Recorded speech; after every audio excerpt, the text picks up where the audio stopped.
Today on this 2012 Jeep Wrangler Unlimited, we're going to show you part number BX1126. You see the silver parts that go into the base plate.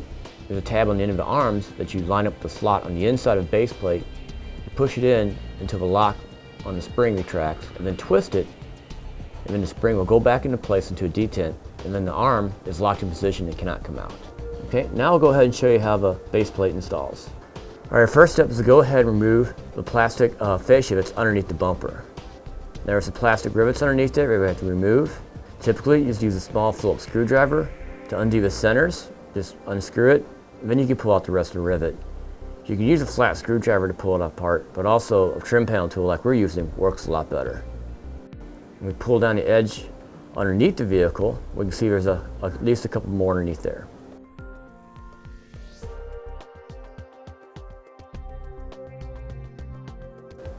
Okay, we'll put the panel out of the way and set it down. It's tight inside, but there's nuts inside that we have to loosen up. There'll be equal number on each side, and once we have the nuts removed, we can go ahead and take off the bumper.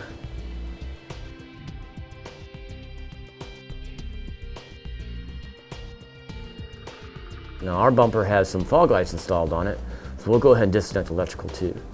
Typically there's a small tab you have to push to pull apart the electrical connection. We'll grab the bumper by the hooks and we can go ahead and remove it. Next, with an extra set of hands, we'll take our base plate. We can already put it up onto our vehicle. We'll use some clamps to hold it in place while we install the initial hardware. There's an existing hole that we'll use to line up with, and we're using an alignment tool to make our final alignment, but you can also use a large screwdriver for that. All right, next we'll go ahead and install our initial hardware. Now there's two size bolts. On the first set, we'll use a larger size bolt. It'll be the bolt, a lock washer, and then the handle nut. Now we also need to apply Loctite to our bolts as well as we install them. We'll go ahead and put it in place. You can see how I run the handle nut from the bottom up against the back side of the hole, and then we'll install our hardware. Okay, we'll put one on each side. We'll go ahead and take our clamp loose, and you can see how we're able to move it around still. Now we'll go ahead and take our base plate and put it level at the very top, and then we'll clamp it down again, and then we'll tighten down our hardware. We'll snug down the bolts to help keep it in shape so it won't move around while we do our next step. Our next step is to go ahead and drill out our holes at the top. We'll go ahead and use a smaller bit and drill out a pilot hole first, and then go back at it with our larger size bit. We'll go ahead and continue to drill all our 4 holes. And next we need to install a spacer on the 2 top holes. We'll just go ahead and sneak it into one side, going towards the back of the vehicle, and we'll simply tap the other half into place. We'll go ahead and make sure it's in alignment, and we'll install the hardware like we did before: handle nut, lock washer, and bolt.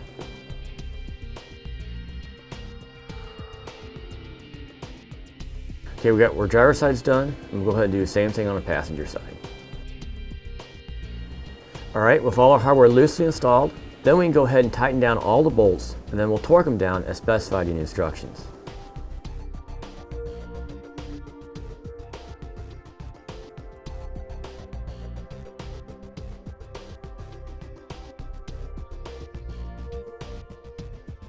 Okay, now I'll take a moment to cut off the handles from our handle nuts. We're just using vice grips and the anvil part of it. You can grab it and then just work it loose and it'll break loose. Okay, we can go ahead and put our bumper back into place. It'll go right back in there. We didn't modify any parts of that. And we'll go ahead and reinstall our hardware.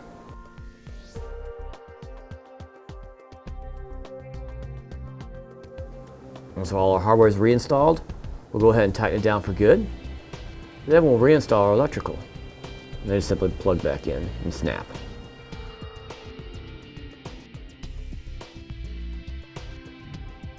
Next we'll go ahead and work with our safety cables that are for the base plate. We'll go ahead and take the cables and run them around the frame, then use the quick link that comes with the kit. Now running these cables is personal preference, but you just want to stay away from anything that moves or anything that gets hot. And you don't want the cables to rub on anything you don't want to. So take a few moments to go ahead and make sure they're sitting the way you want them. Then we'll go ahead and tighten down the quick link. Also as a tip, to keep them from rattle, you can also use some zip ties to help keep the cables in place as well so they don't move around. Next we'll go ahead and modify our bumper fascia. It may be a good idea to go ahead and just temporarily hold it in place and see where your initial marks are going to be, where it intersects with the base plate. We just use a paint marker and just marked it out. Then we'll go ahead and measure up about 4 inches. Not counting the flat part there, but where it curves up, and we'll go up 4 inches. We'll go ahead and cut it with some tin snips, and also we can go ahead and score it as well with a sharp knife.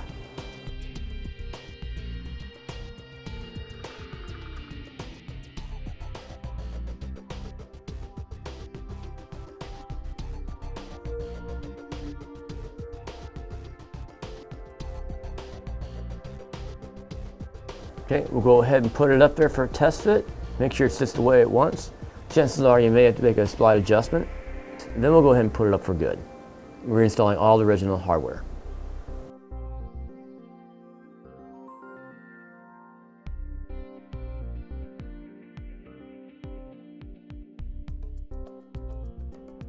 Okay, and that'll finish it for the install of part number BX1126, the Blue base plate kit with removable arms on our 2012 Jeep Wrangler Unlimited.